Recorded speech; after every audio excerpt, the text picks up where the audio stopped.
इस वीडियो में मैं आपको दो ऐसी कहानियाँ बताने वाला हूँ जो कि बुद्ध के जीवन से जुड़ी हुई है और बहुत गहरी सीखे अगर आप इसे समझ गए तो पहली कहानी कुछ ऐसी है। भगवान बुद्ध ज्ञान प्राप्ति के लिए घोर तप में लगे हुए थे।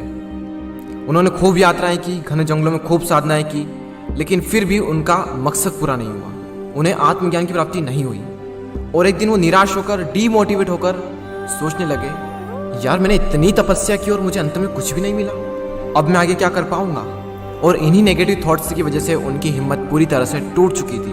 तभी कुछ देर बाद उन्हें प्यास लगी और अपनी प्यास बुझाने के लिए वे एक झील के पास में गए और झील के पास में उन्होंने एक अद्भुत दृश्य देखा। एक गिलहरी जिसके दो बच्चे थे वो पानी में गिर गए। पहले तो वो गिलहरी ऐसे ही बैठी रही और कुछ देर बाद गिलहरी झील के अंदर गई, अपना पूरा शरीर पानी से भिगोया और बाहर आकर उस पानी को झाड़ने लगी और वो ऐसा बार बार करने लगी।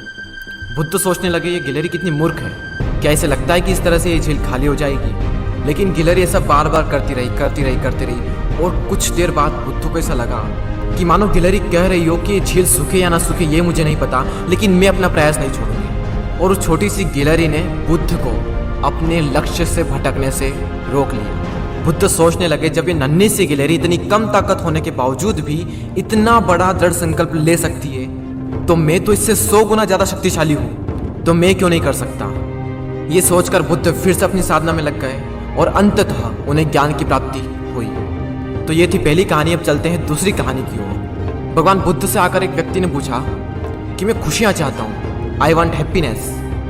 तब बुद्ध ने कहा कि तुम्हारे प्रश्न में ही तुम्हारा उत्तर है। सबसे पहले तुम अपने प्रश्न में से मैं को हटाओ, यानी आई को रिमूव करो, क्योंकि अगर तुम खुद के ही बारे में सोचते रहोगे तो क्या खाक खुश होगे। अब बचा क्या, खुशियाँ चाहता हूँ, वांट हैप्पीनेस।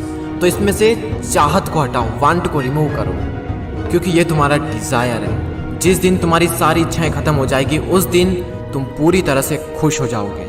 तो इस चाहत को खत्म करो और अब जो बचता है वही खुशियाँ हैं।